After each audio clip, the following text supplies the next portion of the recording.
ko nga, kinote ko kanina, no, yung speech ni Senator Risa Ontiveros. Ulitin ko lang para sa inyo kasi baka malayo sa microphone kanina.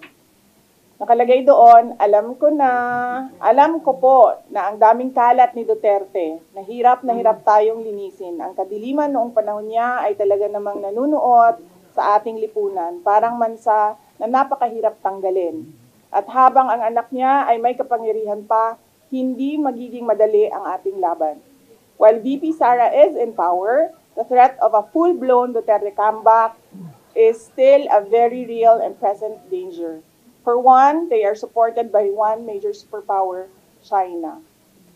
So nakikita ninyo na meron na siyang bias.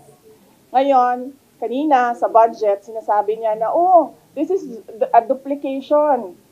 Sinasabi ko naman, hindi naman tayo pwedeng humindi sa mga taong lumalapit sa aming opisina eh. Kasi opisina ng gobyerno yan. Pwede bang magsabi ang gobyerno na, ay nako, hindi kita pwedeng tulungan.